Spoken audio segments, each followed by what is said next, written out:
The neighborhood had always prided itself on its quiet streets and pristine lawns, where homeowners meticulously trimmed hedges, painted fences with exact precision, and maintained their driveways with gleaming cars parked just so. Each house mirrored the personality of its owner, a delicate balance of pride, status, and subtle rivalry that kept the entire community in check. It was the kind of place where conformity wasn't just expected. It was demanded, enforced by the ever-watchful eyes of the Homeowners Association, or HOA as everyone called it. For years, my house had been a little different. Nestled at the end of the cul-de-sac, it was painted in warm, inviting colors that contrasted sharply with the neutral shades favored by the HOA. Its garden had always been a personal sanctuary, filled with wildflowers, herbs, and the centerpiece that drew both admiration and scrutiny: my birds. Exotic, colorful birds of all kinds, housed in a large, intricately designed aviary, chirped, sang, and flapped around with carefree abandon. They were the living heartbeat of my home, filling the mornings with music that no mechanical alarm could replicate. Most neighbors tolerated the birds. Some even admired the way the sun would glint off their feathers, casting rainbow reflections across the porch and yard. Yet there was always one person who couldn't stand them: Karen. The kind of neighbor whose definition of perfection always extended beyond her property line, where anyone who deviated from the rules or the unspoken standards became a target. Karen had a house directly across the street. Her yard was immaculate, her flowers arranged like museum pieces, and every blade of grass had been ceremoniously measured and trimmed. She didn't just maintain her property, she policed the neighborhood, ensuring everyone adhered to her rigid vision of order. The complaint came on a crisp Monday morning. A certified letter from the HOA sat in my mailbox, its stark envelope carrying an authority I had learned to respect, yet often dispute. The letter detailed a series of noise complaints regarding my birds. The HOA's tone was formal, yet unmistakably accusatory. My birds, it claimed, were disruptive to the neighborhood's tranquility, and their presence constituted a violation of community rules. They demanded that I take immediate measures to reduce noise levels, implying that failure to comply could result in fines, legal action, or further disciplinary measures. I reread the letter several times, my mind racing. How could the joyful sound of chirping and singing, which had never disturbed anyone in the past, suddenly become grounds for a formal complaint? The HOA attached copies of multiple neighbor statements, each signed, each echoing the same sentiment. The birds were too loud, distracting, unacceptable, and each signature bore the same familiar scrawl: Karen's. The initial reaction was disbelief. The second was irritation. The third, a quiet determination. Karen had always found a way to insert herself into my life, often criticizing minor choices: the way my garden grew, the timing of my trash pickups, the way my car was parked. Yet this was the first time she had weaponized the HOA in a direct, coordinated attempt to silence my birds. I spent the day walking around the yard, listening to each bird call and observing their patterns. There was Charlie, the vibrant parrot, who seemed to sing with theatrical flair, always the loudest. Lila, the small canary, whose delicate chirps carried unexpectedly far. A pair of finches, playful and relentless, darted around the cage, their high-pitched melodies piercing through the quiet air. Together, they were a symphony, alive, natural, and unapologetic. The question became how to comply without surrendering. The essence of what made my home feel alive? I thought of moving the cage indoors, but the birds needed sunlight, fresh air, and the freedom to stretch their wings. I considered soundproofing, but such an approach would confine them, stifle their spirit, and ultimately rob them of their joy. The HOA's threat loomed, and yet the solution couldn't be one of compromise that destroyed what I cherished most. Late that evening, As the sun cast long shadows across the cul-de-sac, a new idea began to form. One that would be bold, visible, and, if executed correctly, impossible to ignore. The birds, I realized, didn't need to hide. The HOA, Karen, and anyone who complained could see them, but on my terms, above ground, literally, on the roof. The house's flat roof, rarely visited and easily accessible via a narrow set of stairs, became my sanctuary of contemplation. I imagined a massive aviary perched atop, catching the sun's first rays, allowing the birds to chirp, freely without restriction. From the street below, it would appear spectacular, uncontainable, and utterly defiant. Karen would see the birds every morning, every evening, her complaints rendered almost absurd by the audacity of the placement. Over the next days, I began planning meticulously. I sketched designs for a rooftop cage, measured sunlight exposure, considered wind patterns, and even researched how to make the structure safe and comfortable for the birds. This wasn't just a response, it was a statement. I wanted the neighborhood to understand that the beauty and life my birds brought to my home would not be silenced, restricted, or hidden away. And so, as the week drew to a close, the construction began. The cage rose gradually, a blend of wood, metal mesh, and secure enclosures for each species. By midweek, it was clearly visible from the street, a vibrant, lively spectacle filled with chirping, flapping, and song. Passers-by slowed their cars, children pointed, and neighbors paused mid-conversation to admire the audacity. And as the sun set, the rooftop birds became a radiant silhouette against the sky, a symbol of defiance and freedom. Karen noticed immediately. From across the street, she peered through her curtains, squinting, frowning, and shaking her head in disbelief. Her complaints had created exactly what she sought to suppress, but now, the attention of the entire street was riveted on the birds, not her criticism. The HOA's letters would come next, no doubt. But for now, the rooftop cage stood as a bold declaration. My birds were free, my creativity unbound, and no amount of bureaucratic threat would silence the life and color of my home. As night fell and the birds settled, I stood on the roof, looking out across the quiet street, knowing that the battle was only beginning. Karen's fury was brewing, and the HOA would not ignore such a visible act of defiance.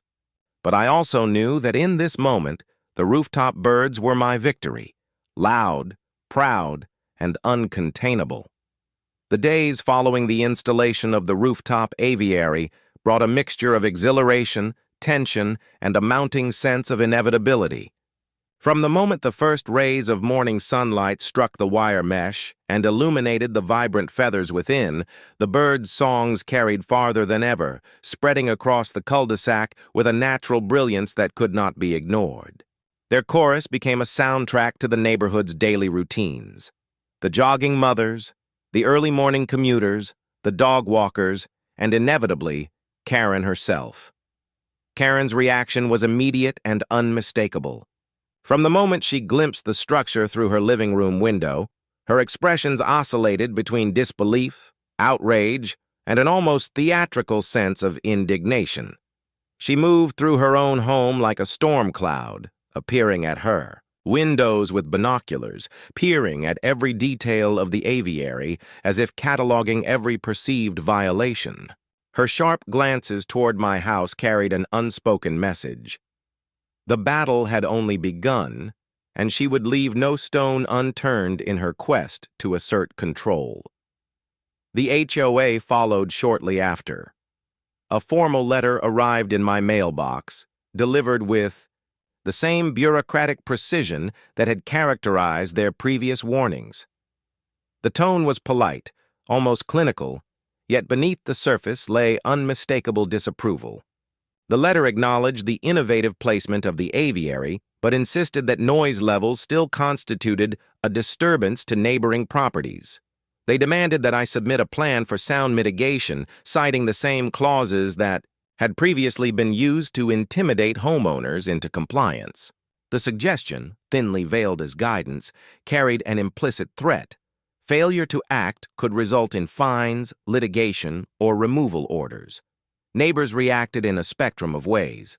Some expressed awe at the audacity of placing the aviary on the roof.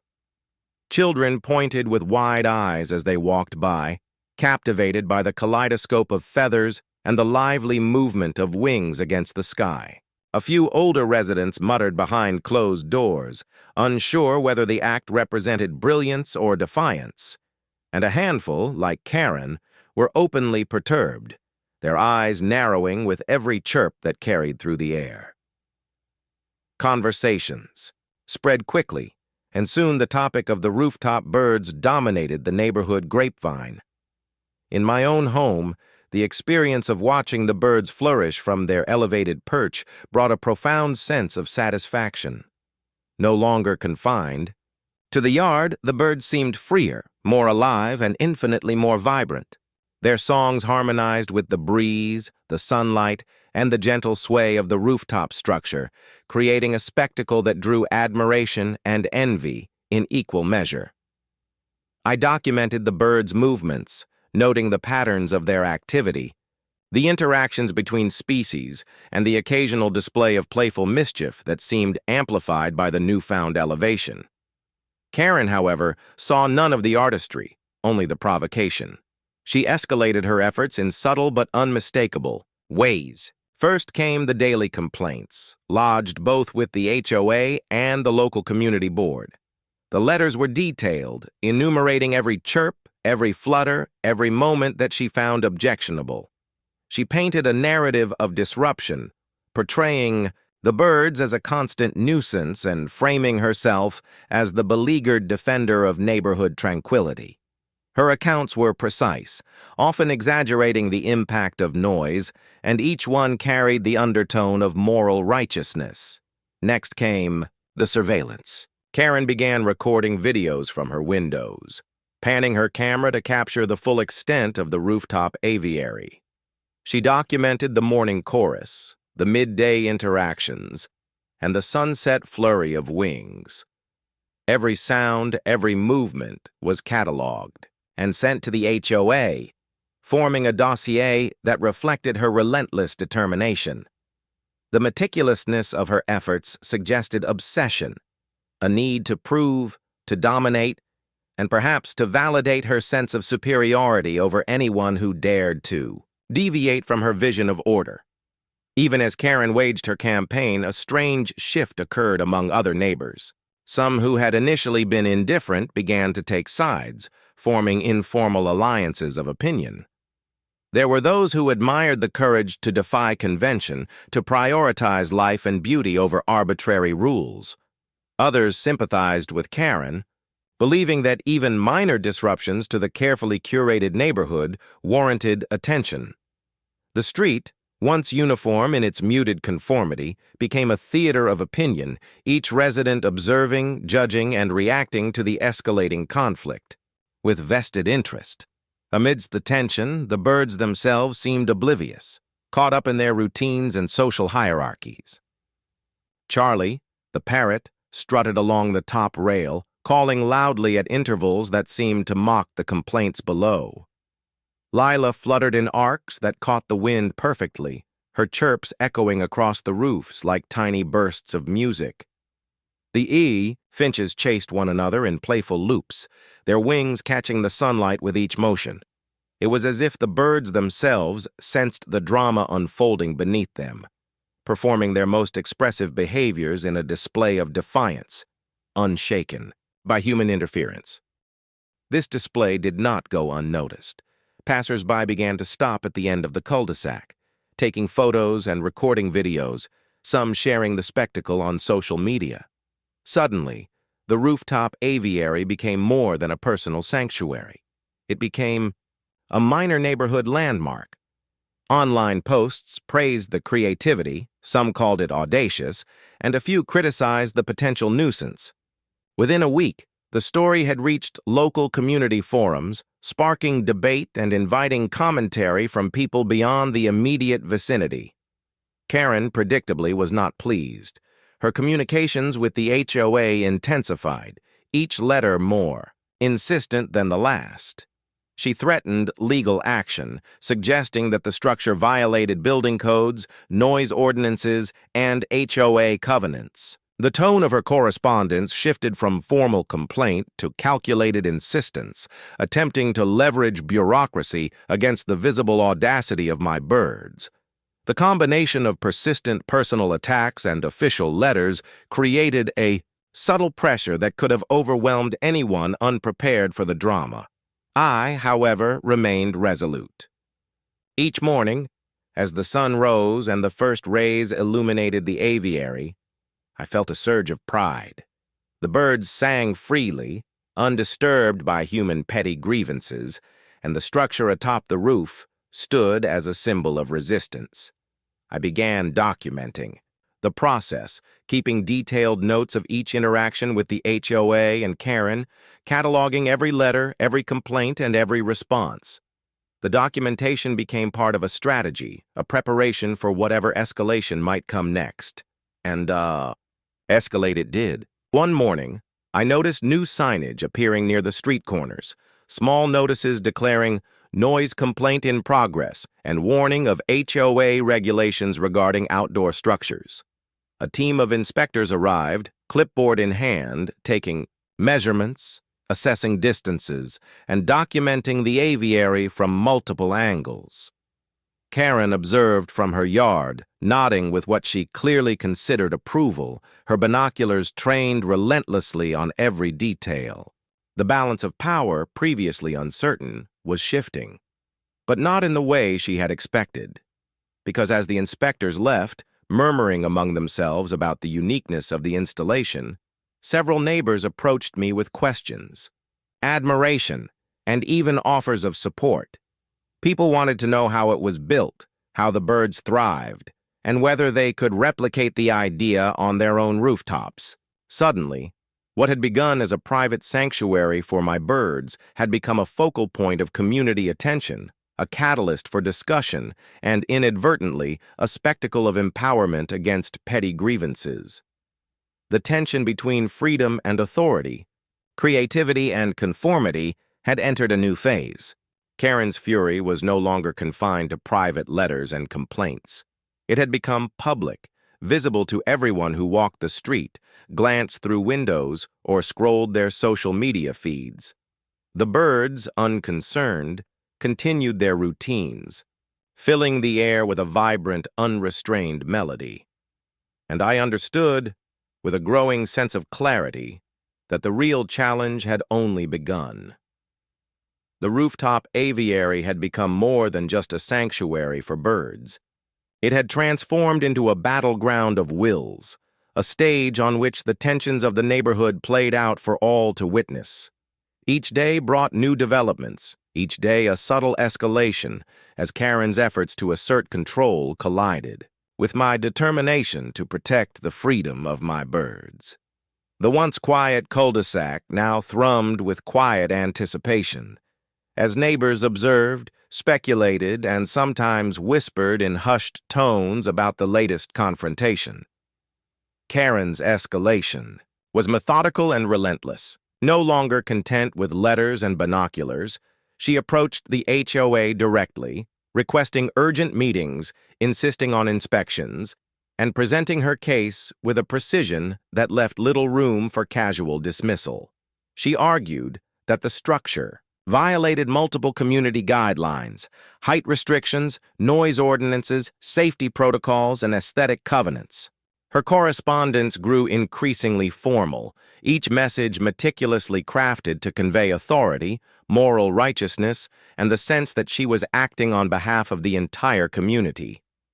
The HOA, bound by their own bureaucracy, responded predictably. Inspectors returned multiple times, armed with clipboards, cameras, and tape measures, meticulously documenting the aviary from every conceivable angle. They noted structural integrity, proximity to neighboring properties, sound levels, and potential hazards. Despite the rigor of their examination, they found little in the way of actionable violations. The aviary met building safety standards, The noise fell within allowable limits, and the birds, for all their energy, posed no real threat. It was an uncomfortable reality for Karen, whose every complaint seemed to gain attention but little enforcement. As the inspections continued, I observed Karen's frustration growing in intensity. She began pacing her yard for hours, watching the aviary with an almost obsessive focus. Her binoculars were never far from her hands, and she frequently adjusted the curtains of her home to capture the best view. Every chirp and flutter became evidence in her mental dossier, a catalog of infractions that, in her mind, justified intervention. Yet, the more she tried to assert control, the more obvious her obsession became to the neighbors. Her actions, meant to intimidate, instead painted a portrait of a woman consumed by her own rigid sense of authority. Meanwhile, the neighborhood dynamic shifted in subtle but meaningful ways. A few neighbors began expressing admiration for the rooftop birds, drawn to the audacity, creativity, and life the installation represented. Children would linger on the sidewalks, pointing and giggling at the vibrant colors and lively sounds. Social media posts began to circulate, some documenting the daily routines of the birds, others commenting on Karen's apparent fury. The street had become a stage, the aviary its centerpiece, and Karen's attempts to dominate now played out under public scrutiny. The birds themselves seemed to respond to the tension with a renewed vitality. Charlie, the parrot, had become almost theatrical in his displays, flapping and calling with exuberance that seemed amplified by the elevation. Lila, the canary, darted through the rooftop enclosure with an agility that drew admiration from anyone watching. Even the smaller finches seemed to sense the heightened energy, their playful loops and chirps filling the air in a way that carried farther than before. It was as if the birds themselves were aware of the drama unfolding below, asserting their presence with each note and movement. Karen, determined not to be outmaneuvered, escalated further. She organized meetings with the HOA board, presenting petitions signed by neighbors who shared her grievances, or at least her interpretation of them. She delivered detailed timelines of noise occurrences, highlighted photographs she claimed demonstrated violations, and repeatedly emphasized her role as the guardian of neighborhood order. Yet each attempt to leverage authority against the aviary seemed to falter, as other neighbors voiced support for creativity, freedom, and personal expression. The tension now played out not only between Karen and myself, but across the entire street, as factions of opinion formed and debated the morality and legality of the situation. In response, I adopted a strategy of visibility and transparency. I documented every interaction, every inspection, every bird's routine, creating a comprehensive record that not only protected me from potential enforcement, but also highlighted the creativity and care behind the rooftop aviary. The structure became a living exhibit, demonstrating that harmony, beauty, and personal freedom could coexist with community guidelines when approached thoughtfully. I encouraged neighbors to observe, to ask questions, and to appreciate the artistry of the installation, subtly shifting the narrative from complaint to admiration. One particularly tense morning, the HOA scheduled a formal review, convening at the site with a small team of inspectors and representatives. Karen was present, armed, with notebooks, cameras, and a palpable intensity that filled the air. As the team examined the aviary, taking measurements and testing noise levels, the birds seemed to sense the gravity of the moment. Charlie's calls echoed sharply, Lila's chirps rose in clear, confident notes, and the finches darted with unusual precision, almost as if performing for the audience below. Each movement, each sound, was amplified by the rooftop placement, creating a spectacle that was impossible to ignore. The inspectors were thorough, questioning, measuring, and observing every detail. They noted the secure construction, the adequate safety measures, and the compliance with all relevant guidelines. Noise readings were taken at multiple distances, confirming that the birds' calls, while lively, did not exceed allowable limits. Photographs were taken, notes meticulously written, and the team left with a report that acknowledged the uniqueness of the installation but confirmed its legality. Karen's reaction was immediate and unmistakable. She stormed back to her home, fuming, scribbling notes, and muttering complaints under her breath. Her confidence seemed shaken, yet her determination remained.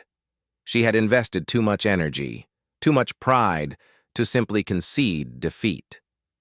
The streets whispered with curiosity as neighbors speculated on her next move, aware that the drama had not yet reached its peak. Amid this storm of bureaucracy, public scrutiny, and personal confrontation, the rooftop birds continued their routines, unconcerned by the human conflicts below. Their songs, bright and unrestrained, filled the morning air, blending with the rustle of leaves and the distant hum of traffic. Each chirp was a subtle victory, each flutter a reminder that life, vibrancy, and creativity could not easily be silenced by rigid authority or petty obsessions. The stage was set for further escalation. Karen's next moves would undoubtedly be more calculated, her tactics more creative, and her determination more intense. The HOA's involvement had added legitimacy to her complaints, yet it had also provided a framework for defense, a record of compliance that could withstand scrutiny. And the birds, oblivious to the human tensions, continued to sing, perform, and thrive, the center of a drama that had captured the attention of an entire community. As the sun dipped below the horizon, casting long shadows across the rooftops, the aviary gleamed in the fading light, a symbol of resilience and audacity. Karen's frustration, the HOA's scrutiny, and the neighborhood's divided opinions created a charged atmosphere. But the rooftop birds remained steadfast. They had become more than pets. They were a living statement, an unspoken challenge to anyone who believed that creativity and joy could be constrained by fear, control, or envy. The next chapter would inevitably bring new tactics, unexpected alliances, and perhaps a turning point in the battle between defiance and authority. The tension had reached a peak, but the story was far from over. The neighborhood had transformed from a quiet cul-de-sac into a microcosm of escalating tension, rivaling the quiet storms of small-town politics. The rooftop aviary, once a private sanctuary for my birds, had become the epicenter of drama, dividing opinions, sparking debates, and igniting a chain reaction of observation, judgment, and spectacle. Each morning, the bird songs floated across the street, lively, unrestrained, and impossible to ignore. Each flutter of wings became a signal that the drama below was about to unfold. Karen, unsatisfied with previous complaints, now pursued more aggressive tactics. She began documenting every movement, sound, and visual detail with alarming thoroughness. She positioned cameras at her windows, recorded videos of the birds at various times of the day, and even timed their vocalizations with a stopwatch to prove that their chirping allegedly exceeded permissible noise thresholds. Her obsession had reached a fever pitch, and the neighborhood noticed. The occasional murmurs of "she's gone too far" were no longer whispers. They were voiced openly during walks, at mailboxes, and on the sidewalks where children played. The HOA, pressured by the formal complaints and the sheer audacity of Karen's campaigns, scheduled a community hearing. Notices appeared on street corners, urging residents to attend and present opinions regarding the rooftop aviary. Flyers detailed the time, location, and agenda, making it impossible to ignore. The once passive neighbors were now active participants. In a spectacle that had become equal parts civic duty, social entertainment, and public theater. The air was charged with expectation, as though the entire block had collectively held its breath. I prepared meticulously for the hearing, gathering documentation, photographs, and recordings that detailed the construction, maintenance, and daily routines of the birds. The aviary was safe, secure, and compliant with every regulation. Still, I knew that the real challenge would not be legality, it would be perception. Karen's influence, bolstered by her relentless narrative of disruption, had created doubt in some residents' minds. Winning the argument required not just proof, but a demonstration of value, creativity, and contribution to the community's spirit. On the morning of the hearing, the street was abuzz. Children pointed at the rooftop birds as they passed. Neighbors, discussed in clusters, and social media feeds lit up with images and videos. Karen arrived early, her notebooks in hand, cameras ready, and a sense of righteous indignation radiating from every gesture. Her performance was calculated, the kind of theatricality that drew both admiration and scorn. Every step, every gesture seemed designed to communicate vigilance, authority, and moral superiority. The hearing itself was tense, a mixture of formal procedure and community spectacle. Karen presented her meticulously documented evidence, charts of noise levels, timestamps, photographs, and written statements. She painted a picture of relentless disruption, insisting that the birds' rooftop presence violated community harmony and the HOA's regulations. Her voice carried authority, yet beneath the surface lay a desperation that few could ignore. She was a woman entrenched in a singular mission: to control, to dominate, and to impose her vision of perfection. Neighbors voiced a range of opinions. Some supported Karen, citing minor disturbances or concerns over aesthetics, structural integrity, or precedent. Others championed the rooftop aviary as an act of creativity, personal expression, and natural beauty. Children and teenagers shared photos and videos, demonstrating the joy and fascination the birds inspired. Adults argued passionately, debating whether the installation enhanced or disrupted the neighborhood. The hearing became a stage for competing narratives, each vying for legitimacy, sympathy, or moral authority. Throughout the proceedings, the birds performed as though aware of their symbolic role. Charlie, the parrot, strutted along the highest bars, flapping his wings dramatically, at intervals that coincided with Karen's most intense accusations. Lila, the canary, sang in clear, unbroken melodies that carried across the room, drawing attention and softening criticisms. The finches darted and played, their movements precise, lively, and impossible to ignore. It was as if the aviary itself had become an advocate, demonstrating life, energy, and uncontainable spirit as a counterpoint to Karen's arguments. As the hearing drew on, tension reached a peak. Karen's persistence bordered on obsession, her accusations growing more elaborate and extreme. She suggested that the rooftop structure set a dangerous precedent, implying that similar constructions could soon disrupt the entire community. She warned of chaos, disorder, and the erosion of carefully maintained norms. Her narrative was powerful, persuasive, and infused with certainty, but it lacked one thing: proof that the birds themselves were causing tangible harm.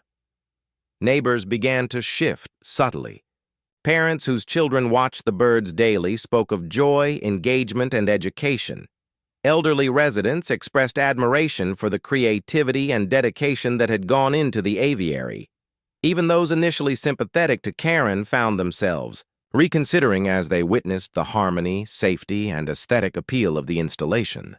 Public opinion, once uncertain, began to sway.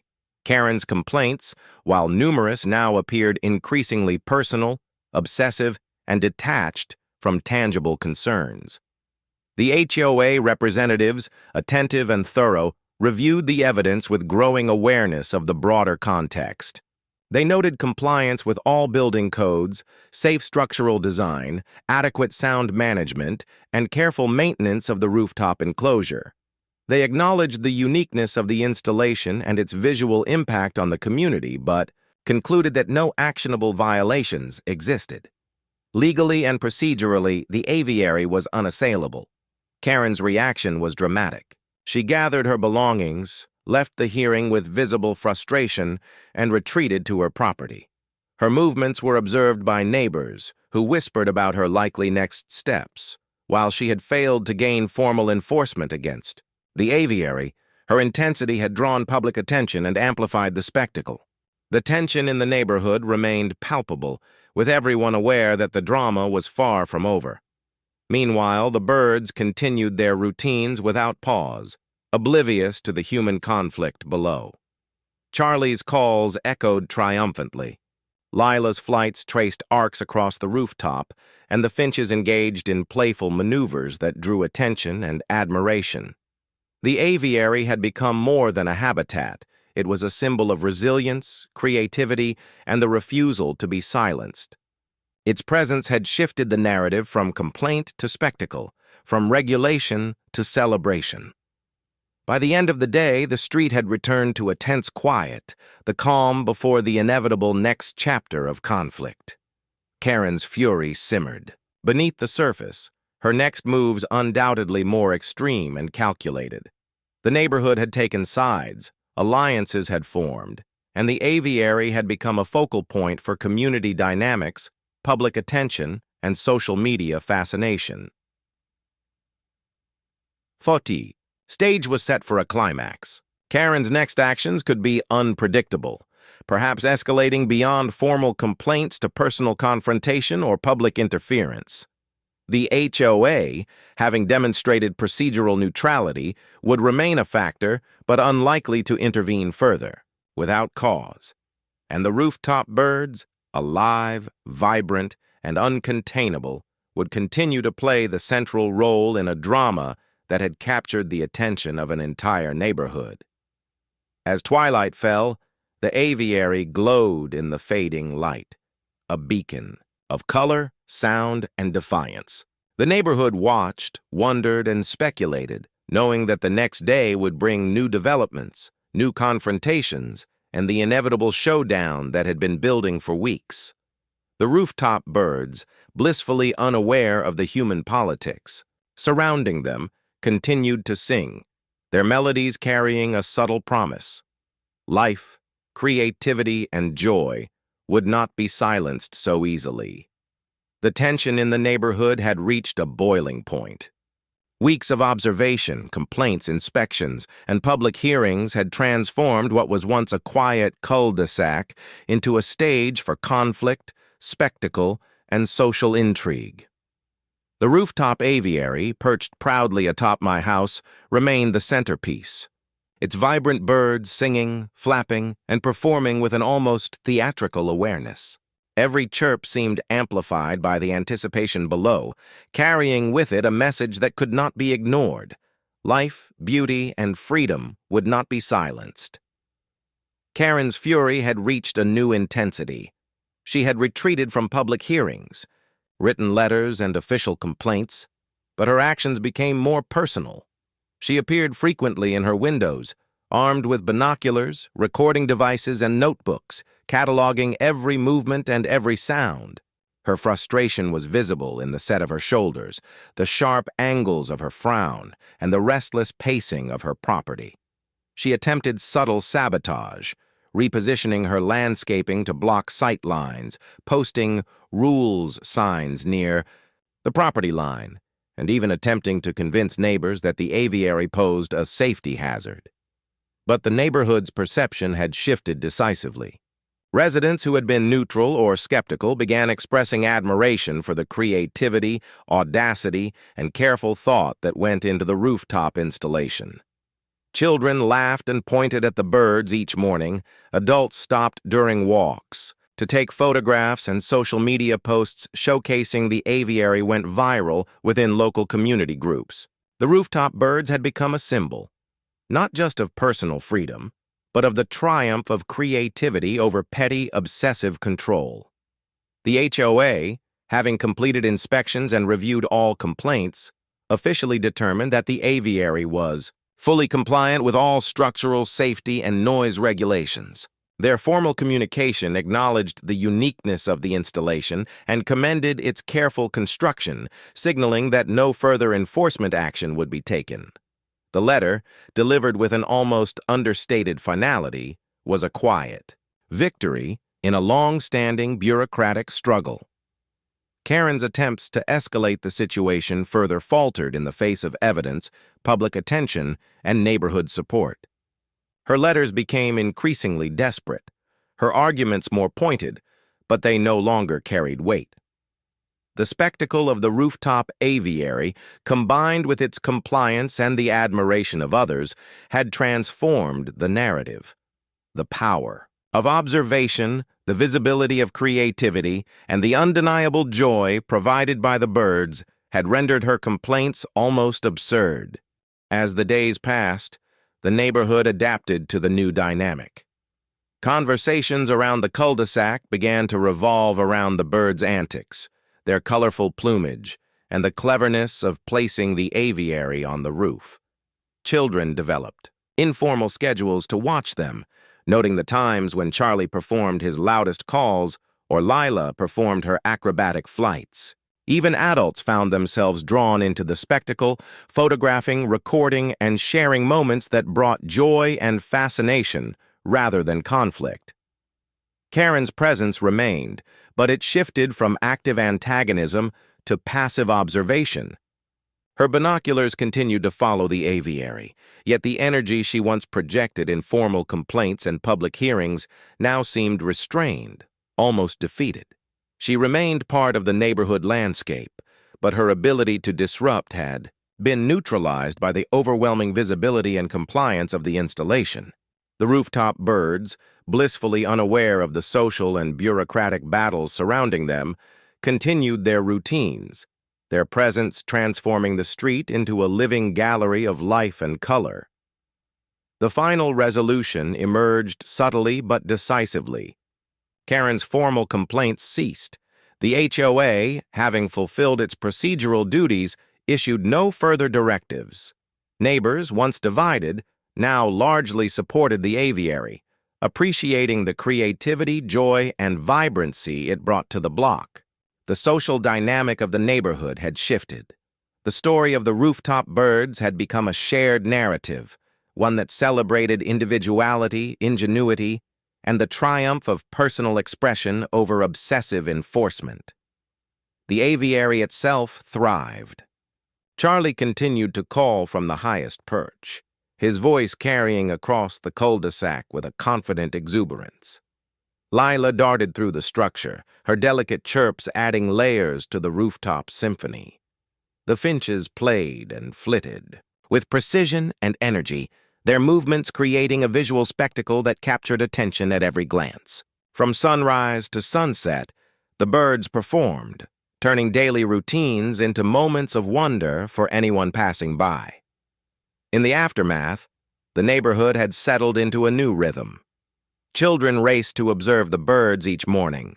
Adults paused to admire the structure, and casual visitors photographed and recorded the spectacle for social media. Karen, still present, watched from her property, but could no longer disrupt or dominate the narrative. The rooftop aviary had become a permanent feature, a landmark, and a symbol of resilience against arbitrary control. Reflecting on the events, it became clear that the battle had never been about the birds themselves. The conflict had been about authority, perception, and the assertion of control. By elevating the aviary, literally above the ground, I had shifted the balance of power. The visibility, audacity, and compliance of the structure created a situation in which complaints lost their effectiveness and admiration grew. What began as a challenge from Karen had transformed into a neighborhood-wide celebration of life, creativity, and independence. The final days saw a sense of calm, punctuated by the vibrant, unrestrained songs of the birds. The community had adapted to the new normal, and the aviary had become a point of pride for those who valued ingenuity and beauty over strict conformity. Karen's presence, once threatening, was now background noise in a narrative dominated by the energy, color, and vibrancy of the rooftop birds. As the sun set for the last time in this chapter of conflict, the aviary glowed in the fading light. The birds' songs echoed through the neighborhood, a triumphant symphony of life and freedom. The cul-de-sac, once a quiet and uniform street, had been transformed into a vibrant stage where individuality and creativity could flourish. And as darkness fell, the rooftop birds settled into their enclosure, perched high above the street, a symbol of victory that would endure. In the end, the story of Karen's complaints, the HOA interventions, and the neighborhood drama concluded not with punishment or defeat, but with a celebration of resilience, ingenuity, and the enduring power of life and color above the monotony of rules and rigid control. The rooftop birds had triumphed not through confrontation, but through visibility, joy, and the undeniable spectacle of freedom.